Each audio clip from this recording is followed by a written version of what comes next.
Hi guys, welcome to another video. So इस video में start करने वाले हैं प्रैक्टिस मैनेजमेंट का चैप्टर नंबर 1। प्रैक्टिस मैनुअल से हम देखेंगे इसको। तो चलिए स्टार्ट करते हैं। सबसे पहले हमारा इंट्रोडक्शन क्या है। बिजनेस एनवायरनमेंट चैप्टर का नाम है, तो इसमें इंट्रोडक्शन बेसिकली आप देखेंगे। Each business organisation operates in unique environment. हर एक बिजनेस ऑर्गेनाइजेशन की यूनिक एनवायरनमेंट में ऑपरेट करती है। Environment influence the business and also get influence by it. Environment basically influences को बिजनेस को इन्फ्लुएंस करता है और खुद भी बिजनेस से इन्फ्लुएंस होता है। No business can function free of interacting and influencing the forces that are outside the periphery. Basically कोई भी बिजनेस चल नहीं सकता जब तक वो इंटरेक्ट नहीं करेगा, इन्फ्लुएंस नहीं करेगा फोर्सेस के साथ जो उसकी क्लाइंट जो एंटिटी से बाहर है। मीनिंग ऑफ द बिजनेस क्या है? Business is a society organ of the economic expansion, growth, and change. A business for our purpose can be any activity consist of purchase, sales, manufacturing, processing, marketing of the product and services. Objective क्या है business का? Objective of the business relate to the profitability, productive efficiency, growth, technology, dynamism, stability, self-reliance, survival, competitive strength, or the customer service, financial insolvency, product quality, diversification, employee satisfaction. Basically ये objective है business का। Profitability को देखना, product efficiency को देखना, growth technologies को देखना, dynamism देखना, स्टेबिलिटी देखना कितनी हो सकती है एक बिजनेस में, सेल्फ रिलायंस देखना, सर्वाइवल देखना, कॉम्पिटिटिव स्ट्रेंथ देखना, और फाइनेंशियल सोलवेंसी देखना। एम्प्लॉय सेटिस्फेक्शन कैसा है, ये सारी चीज़ें। जो क्रिटिकल पर्पस होता है बिजनेस का वो बेसिकली कस्टमर्स को क्रिएट करना होता है। It is the customer who determine what the business is. Basically customer ये भी डिटरमाइन करते हैं क्या बिजनेस है। Environment influence on the business function as a part of the broader environment. Business function basically एक ब्रॉडर इन्वायरमेंट का part है, और जो इनपुट होते हैं इसमें ह्यूमन, फिजिकल, फाइनेंशियल और अदर रिलेटेड रिसोर्सेज के फॉर्म में हमें मिलते हैं। जो बिजनेस बेसिकली कन्वर्ट करता है रिसोर्सेज को अलग अलग प्रोसेसेस के थ्रू और आउटपुट्स के थ्रू जो हमारे प्रोडक्ट और सर्विस के हिसाब से हो रहे हैं। प्रॉब्लम्स क्या है अंडरस्टैंड करने में इन्वायरमेंट इन्फ्लुएंसेस को? जो इन्वायरमेंट फोर्सेस हैं वो डिफ़िकल्ट होते हैं एनालाइज करना और अंडरस्टैंड करना। कॉम्प्लेक्सिटी, डाइवर्सिटी, अनसर्टिनिटी और लिमिटेशन और मैनेजर के बेसिस पे। और फ्रेमवर्क क्या है बेसिकली इन्वायरमेंट इन्फ्लुएंसेस को समझने का? इनिशियल वे लेंगे अनसर्टिनिटी के हिसाब से, ऑडिट करेंगे इन्वायरमेंट इन्फ्लुएंसेस की जो आइडेंटिफाई करने के लिए फैक्टर्स को जो बेसिकली अफेक्ट कर गए ऑर्गेनाइजेशन डेवलपमेंट को और परफॉर्मेंस को, और फोकस करेंगे एक्सप्लिसिट कंसिडरेशन की तरफ इमीडिएट इन्वायरमेंट की जो ऑर्गेनाइजेशन हमारी फॉलो कर रही है। इन्वायरमेंट एनालिसिस क्यों किया जाता है? बेसिकली 3 बेसिक गोल्स होते हैं इसके। सबसे पहला होता है कि एनालाइज करो कि एक अंडरस्टैंडिंग ले ली आपने करंट और पोटेंशियल चेंजेस की जो आपके एनवायरनमेंट में हो रहे हैं। फिर आपने इनपुट प्रोवाइड किए स्ट्रेटजिक डिसीजन मेकिंग बनाने के लिए। उसके बाद आपने बेसिकली फैसिलिटेट किया और फोस्टर की स्ट्रेटजिक थिंकिंग एक ऑर्गेनाइजेशन में ये काम करने के लिए। उसी से आपका क्या होगा, एनवायरनमेंट एनालिसिस होगा। करेक्टरिस्टिक्स क्या है बिजनेस एनवायरनमेंट की? जो बिजनेस एनवायरनमेंट है बेसिकली कम्प्लेक्सिटी, डायनामिज्म, मल्टीफेसिड और रीचिंग इम्पैक्ट, ये बेसिक करेक्टरिस्टिक्स हैं। कंपोनेंट क्या है बिजनेस एनवायरनमेंट के? तो बिजनेस एनवायरनमेंट के कंपोनेंट देखेंगे। एक्सटर्नल एनवायरनमेंट में बेसिकली जो आपके ऑर्गेनाइजेशन के बाहर का एनवायरनमेंट होता है जो अपॉर्चुनिटी और थ्रेट्स को प्रोवाइड करता है ऑर्गेनाइजेशन को। और इंटरनल एनवायरनमेंट में factors within the organisation होते हैं जो स्ट्रेंथ और वीकनेस दिखाते हैं हमारे स्ट्रेटजिक नेचर के हिसाब से। रिलेशनशिप क्या है आपके ऑर्गेनाइजेशन और एनवायरनमेंट के बीच में? Relationship between the organisation and environment में be discuss in the terms of interaction between them. जैसे उनके बीच का इंटरेक्शन हम देखेंगे, like exchange of the information कितना अच्छा हो रहा है, एक्सचेंज ऑफ द रिसोर्सेज आपका कितना अच्छा है, एक्सचेंज ऑफ द इन्फ्लुएंस कितना अच्छा है, और पावर कितनी अच्छी है। माइक्रो मैक्रो एनवायरनमेंट क्या है? Micro environment basically small area से रिलेटेड है जो immediate periphery of the organisation में आपके काम कर रहे हैं। ये इन्फ्लुएंस करता है ऑर्गेनाइजेशन को रेगुलर और डायरेक्टली काम करने के लिए। इसमें बेसिक सप्लायर्स होते हैं, कंज्यूमर होते हैं, मार्केट इंटरमीडिएट होते हैं, कॉम्पिटिटर होते हैं और ऑर्गेनाइजेशन होती है जो काम कर रही है। Macro environment basically broader dimension में काम करता है, और इसमें basically demographic, economic, government, legal, political, culture, technological etcetera ये सारी चीज़ें होती हैं। इन्वायरमेंटल स्कैनिंग कैसे काम करती है? बेसिकली स्कैनिंग को आप बोल सकते हो ये प्रोसेस है जिसमें आपकी जो ऑर्गेनाइजेशन है मॉनिटर करती है अपने रेलेवेंट एनवायरनमेंट को और आइडेंटिफाई करती है अपॉर्चुनिटी और थ्रेट जो अफेक्ट कर रहे हैं बिजनेस को स्ट्रेटजिक डिसीजन लेने के लिए। बेसिकली सबसे पहले आपने ऑर्गेनाइजेशन को मॉनिटर किया, उसके रेलिवेंट एनवायरनमेंट को देखा और आइडेंटिफाई की अपॉर्चुनिटी और थ्रेट जो अफेक्ट कर रहे हैं हमारे बिजनेस को स्ट्रेटजिक डिसीजन लेने में। It is the process of gathering the information regarding the companies environment. Basically एक प्रोसेस है जो हमें हेल्प करते हैं कंपनी की इंफॉर्मेशन गैदर करने में और जो कंपनी एनवायरनमेंट से रिलेटेड है, और एनालाइज करने में, फोरकास्ट करने में इम्पैक्ट क्या हो रहा है हमारा। बेसिकली गैदर करती है इंफॉर्मेशन कंपनी के एनवायरनमेंट के रिगार्डिंग, फिर उसको एनालाइज करती है, फिर फोरकास्ट करती है उसका इम्पैक्ट क्या होगा प्रोडक्टिव एनवायरनमेंट चेंजेस पर, जो मैनेजर को हेल्प डिसाइड करेगा फ्यूचर पाथ डिसाइड करने में, फ्यूचर में कहाँ जाना है। माइक्रो एलिमेंट के इन्वायरमेंट क्या हो सकता है, सबसे पहले हमारा कस्टमर हो गया। वो बंदे होते हैं जो हमें पैसा पे करते हैं ऑर्गेनाइजेशन के प्रोडक्ट्स एक्वायर करने के लिए, और कस्टमर बेसिकली सेंट्रल पोजीशन होती है उसके मार्केटिंग इन्वायरमेंट। और जो मार्केटर है क्लोजली मॉनिटर करता है और एनालाइज करता है जो कस्टमर का बिहेवियर है, टेस्ट है, कैसा और कैसे चेंज हो रहे हैं। कॉम्पिटिटर बेसिकली दूसरे बिजनेस एक्टिविटीज़ होती हैं जो compete करती हैं रिसोर्सेज के लिए और मार्केट्स के लिए। जो कॉम्पिटिटिव सिनेरियो है वो एसेंशियल है मार्केटर्स के लिए, जो बेसिकली थ्रेट लेके आता है कॉम्पिटिशन से। Organisation basically non specific elements होते हैं जो इफ़ेक्ट करते हैं इसकी एक्टिविटीज़ को। इसमें स्पेसिफिक ऑर्गेनाइजेशन और ग्रुप होते हैं जो इन्फ्लुएंस करते हैं ऑर्गेनाइजेशन को। मार्केट बेसिकली मार्केट स्टडी की जा सकती है एक्चुअल पोटेंशियल साइज़ के हिसाब से और ग्रोथ प्रोस्पेक्टस के हिसाब से और इसके अट्रैक्टिवनेस के हिसाब से। जो मार्केटर है वो स्टडी करता है ट्रेंड्स को और डेवलपमेंट को और जो की सक्सेस फैक्टर्स हैं आपके मार्केट के उन सबको। सप्लायर बेसिकली एक इंपॉर्टेंट कंपोनेंट है माइक्रो एनवायरनमेंट का। जो सप्लायर बेसिकली आपको रॉ मटेरियल प्रोवाइड करता है, इक्विपमेंट, सर्विसेज एक्सेट्रा प्रोवाइड करता है। जो सप्लायर होता है उसकी खुद की बार्गेनिंग पावर होती है जो अफेक्ट करती है कॉस्ट स्ट्रक्चर को इंडस्ट्री के, और बेसिकली एक मेजर फोर्स होती है जो कंपटीशन लेके आती है इंडस्ट्री में। मार्केट इंटरमीडिएट्स क्या होते हैं जो इन्फ्लुएंस करते हैं बिजनेस ऑर्गेनाइजेशन पर। एलिमेंट क्या हो सकते हैं मैक्रो एनवायरनमेंट के, जो डेमोग्राफिक्स हैं वो डिनोट करते हैं characteristics of the population, area, district, country और वर्ल्ड के हिसाब से। जो डेमोग्राफिक फैक्टर हैं उनका ग्रेट इम्पैक्ट होता है किस पे, बिजनेस पे। और जो फैक्टर हैं आपकी age, sex ratio, general growth rate जो इफेक्ट करता है बिजनेस को अलग अलग मैग्नीट्यूड में। इकोनॉमिक एनवायरनमेंट कैसे हो सकता है, बेसिकली नेचर और डायरेक्शन ऑफ द इकोनॉमी के हिसाब से होता है जिसमें कंपनी compete करती है। और जो इकोनॉमिक एनवायरनमेंट है जनरल इकोनॉमिक सिचुएशंस होती है रीजन वाइज, नेशनल वाइज और कंडीशन वाइज मार्केट के हिसाब से, और जो इन्फ्लुएंस करती है हमारे सप्लायर पर कि इनपुट्स ऑफ द एंटरप्राइज कैसे किए जाए, उनकी पोस्टर क्वालिटी कैसे देखी जाए। पॉलिटिकल लीगल एनवायरनमेंट कैसे काम करता है, तीन इंपॉर्टेंट एलिमेंट होते हैं पॉलिटिकल लीगल एनवायरनमेंट के। सबसे पहले हमारे यहाँ की गवर्नमेंट, जो बिजनेस बेसिकली कंट्रोल किए जाते हैं और हाईली कंट्रोल रेगुलेटरी होते हैं गवर्नमेंट पॉलिसीज़ के कारण। और जो type of the government running कर रही है कंट्री में वो बेसिकली पावरफुल इन्फ्लुएंस डालती है कि किस टाइप का आपकी पॉलिसी और किस टाइप का बिजनेस।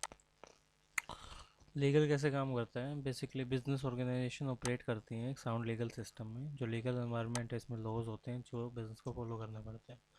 पॉलिटिकल क्या है, पॉलिटिकल प्रेशर्स उनके ग्रुप का इन्फ्लुएंस लिमिटेड ऑर्गेनाइजेशन को लिमिट करते हैं। जो इंटरनल पॉलिटिक्स होती है, स्पेशल इंटरेस्ट होता है किसी ग्रुप का, वो प्रेशर पुट करते हैं ऑर्गेनाइजेशन पे कि कंज्यूमर के राइट्स और सोशल इश्यूज़ के खिलाफ है।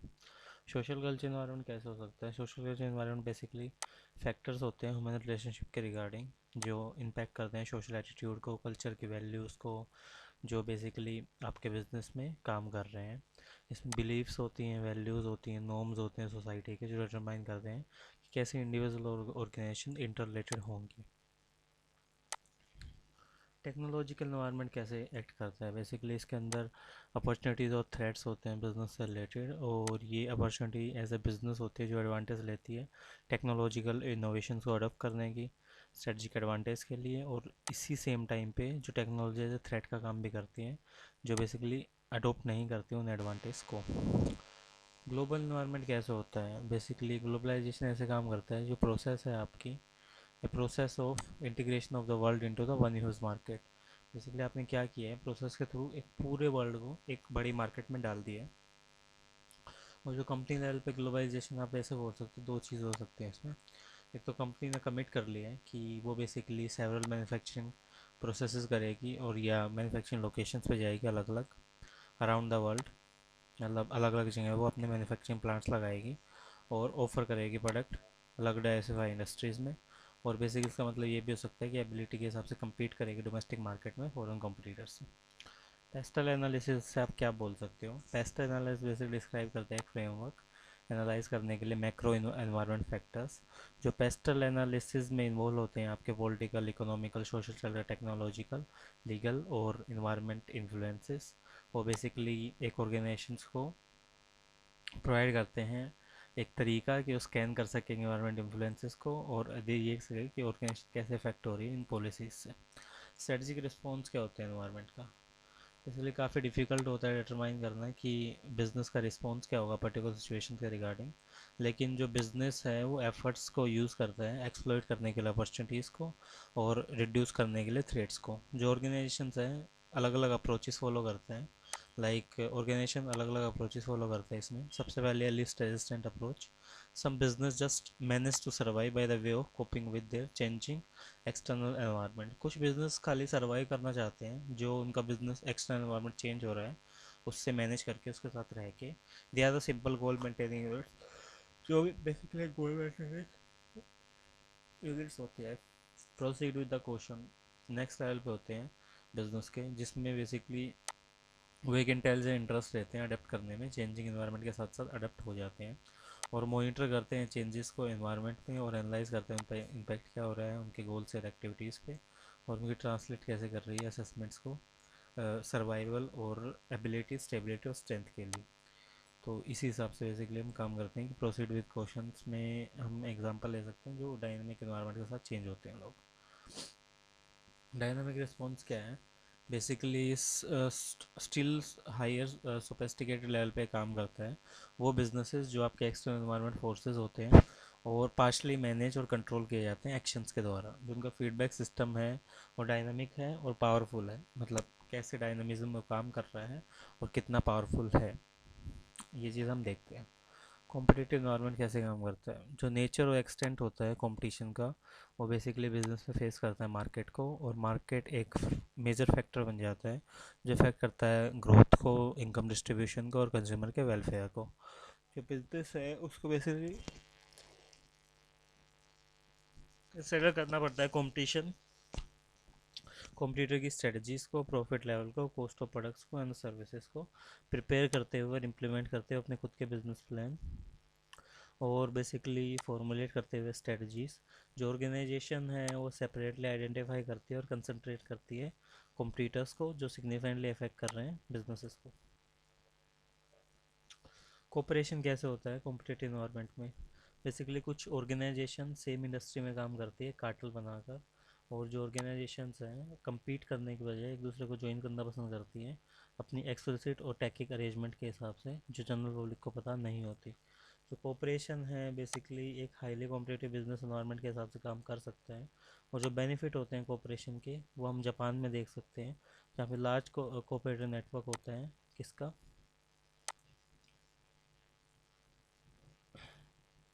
जहाँ पे एक लार्ज कोऑपरेटिव नेटवर्क होता है बिजनेसेस का, जो बेसिकली कायरेट्सो बोलते हैं जिसको, और वे फॉर्म किए जाते हैं एनहेंस करने के लिए एबिलिटी इंडिविजुअल मेंबर्स की बिजनेस के लिए जो compete कर रहे हैं एक सेम इंडस्ट्री में। और जो कायरेट्सो है वो basically company group of company होती है जो रिलेटेड इंडस्ट्रीज में काम कर रही है। कोऑपरेशन फैमिली ओनरशिप में कैसा हो सकता है? कोऑपरेशन बेसिकली जनरेट होता है ऑटोमेटिकली और बिजनेस ओन किया जा रहा है सेम फैमिली के द्वारा। कई बार जो इंटरनल स्ट्राइफ या फ्यूड्स होते हैं वो problem for the business create कर देते हैं। पोर्टल्स फाइव फोर्सेस मॉडल कैसे काम करता है?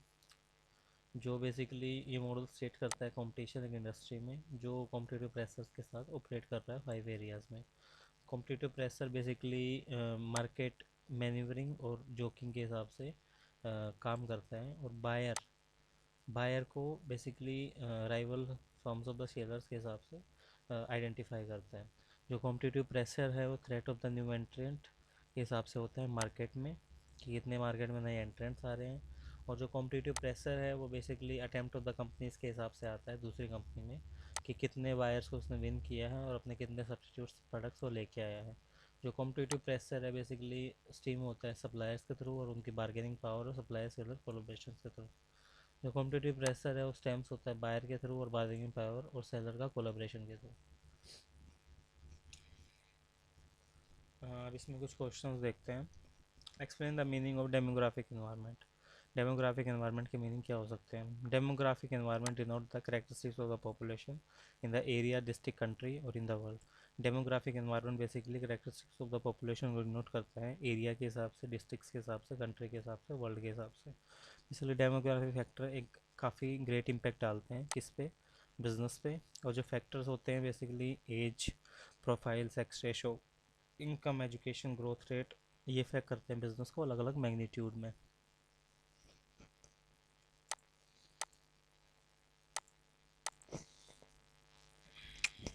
Business function is in the isolation. Incorrect. Business do not function in the isolated manner. They function with the whole gambit of the relevant environment, have to negotiate their way throughout it. Basically business isolated manner function नहीं करता, इकट्ठा होता है isolated. वो function करता है relevant environment के साथ और नेगोशिएट करता है अपने तरीके कि कैसे वो काम कर सकता है, और उस हद तक बिजनेस के साथ काम करता है जो डिपेंड होता है मैनर पर जिसके थ्रू वो इंटरेक्ट कर रहा है एनवायरनमेंट के थ्रू। जो बिजनेस है बेसिकली पैसिव होता है रेलेवेंट चेंजेस के लिए जो एनवायरनमेंट में हो रहे हैं, और बेसिकली जो ग्रेजुअली डिक्लाइन हो रहे हैं। Environment consequent exists in the isolation, do not interact with the each other. B. Environment constituents such as economical, legal, society, technological, other micro and macro element are interwoven through the complex and the haphazard linking. Basically आपके environment constituents हैं economic, legal, society, technological, way basically macro और micro environment elements के साथ complex और हाफाजार्ड linking के साथ काम करते हैं। ये consequence basically multitude of the forces होते हैं जो इंटररिलेटेड हैं और इंटरडिपेंडेंट है। ये बेसिकली इन्वायरमेंट आप इनको बोल सकते हो, और ये outside the main periphery of the business, business से बाहर होते हैं, but may affect its function directly और इनडायरेक्टली। लेकिन इसके फंक्शन को अफेक्ट करते हैं डायरेक्टली और indirectly. The basic objective of the business enterprise is to monitor the environment. See, monitoring the environment is ancillary to the basic objective of the business enterprises. Basically environment को monitor करना एक ancillary होता है basic objective के लिए। ये basically imperative के लिए काम करते हैं ऑर्गेनाइजेशन के, और क्रिएट करते हैं रिटेन और क्रिएट और रिटेन करते हैं कस्टमर्स को। जो ऑर्गेनाइजेशन के ऑब्जेक्टिव हैं वे बेसिकली इंक्लूड होते हैं सर्वाइवल, स्टेबिलिटी, ग्रोथ और प्रॉफिटेबिलिटी के हिसाब से, और को ऑर्गेनाइजेशन मॉनिटर की जाती है चेंजेस और एनवायरनमेंट के हिसाब से। वो एनालाइज करते हैं इम्पैक्ट कि इनका गोल्स और एक्टिविटीज़ पे क्या हो रहा है और कैसे इनकी असेसमेंट को ट्रांसलेट किया जा रहा है स्पेसिफिक स्ट्रेटजीज़ के हिसाब से, सर्वाइवल, स्टेबिलिटी और स्ट्रेंथ के हिसाब से। B, profit may not be universal objective, but the business efficiency is definitely an objective common to all the business. जो आपका it is generally asserted that the business enterprises are primarily motivated by the objective of the profit. Basically generally बोला गया है कि business organisations हैं आपकी profit से motivated होती हैं। जो बिजनेस है वो बेसिकली परस्यू करता है multiple objective rather than the single objective, जिसमें उसकी बिजनेस एफिशिएंसी काम कर रही है और काफ़ी यूज़फुल है। जो ऑर्गेनाइजेशंस हैं वो चैरिटेबल और नॉन गवर्नमेंट, उनका एम बेसिकली प्रॉफिट कमाना नहीं होता। वो ऑर्गेनाइजेशन एम करती है ऑप्टिमम यूटिलाइजेशन ऑफ रिसोर्सेज का और इकोनॉमिकल कॉस्ट का। Measure must list and analyze all the environment influences for the proper strategic understanding. E. Environment encapsulate many different influences. It's a difficulty in the making sense of diversity in the way which can be contribute to a strategic decision making. इसलिए काफ़ी difficult होता है ये देखना कि कौन से decisions आपको कंट्रीब्यूट कर रहे हैं स्ट्रेटजिक डिसीजन मेकिंग में, और लिस्टिंग करना सारे कन्वेंसिबल इन्वायरमेंट इन्फ्लुएंसेस की जो पॉसिबल हैं। ये बेसिकली ज़्यादा यूज़ में नहीं होते। There is a both opportunity and the challenge in changing happening in the environment. Basically जो चेंजिंग होते हैं इनएविटेबल होते हैं specially in the context of the business environment में। अगर चेंज हो रहे हैं बिजनेस एनवायरनमेंट में टाइम टू टाइम तो वो न्यू इश्यूज़ को लेके आते हैं बिजनेस के सामने। जो एक राइट पर्सपेक्टिव होता है न्यू इश्यूज़ के हिसाब से, वो चैलेंज और अपॉर्चुनिटी दोनों को देखता है। जो चैलेंजेस होते हैं वो अप्रोप्रिएट एक्शन लिया गया है या नहीं, उस चीज़ को देखते हैं। और जो अपॉर्चुनिटी होती है वो बेसिकली नई पोटेंशियल लेके आते हैं फ्यूचर प्लान के लिए, जो वे प्रोस्पेक्ट बिजनेस एनवायरनमेंट एक देते हैं। चेंजेस इन द स्ट्रेटजी में lead to change in the organisation structure.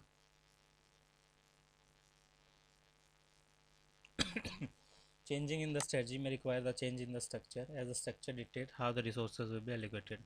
Basically strategy में जो चेंज होता है वो आपको डिफाइन करता है कि आपके ऑर्गेनाइजेशन स्ट्रक्चर में कितना चेंज हो रहा है, और ये भी डिक्टेट करता है कि आपके रिसोर्स कितने एलोकेट किए गए हैं। जो स्ट्रक्चर है वो डिज़ाइन किया जाता है फैसिलिटेट करने के लिए स्ट्रेटजी परस्यूट को फॉर्म की, और शो करता है follow strategy. Without a strategy और the reason for being the companies find difficult to design effective structure. बिना स्ट्रेटजी के कंपनीज के लिए मुश्किल होता है कि इफेक्टिव स्ट्रक्चर को डिज़ाइन करना।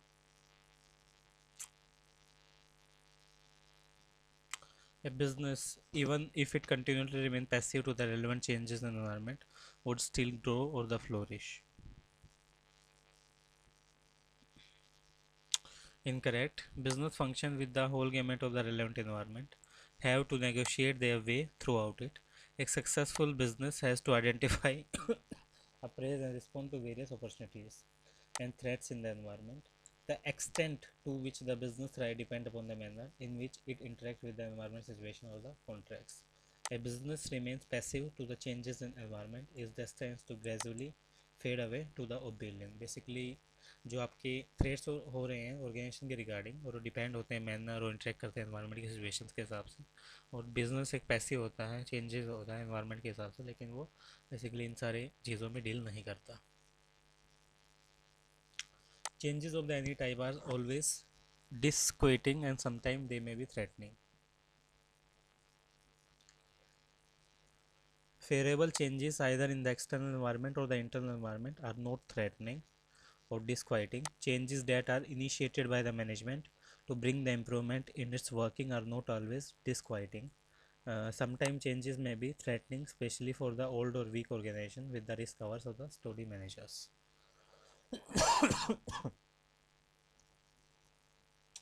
Rate and magnitude of the change that can affect the organization are decreasing dramatically.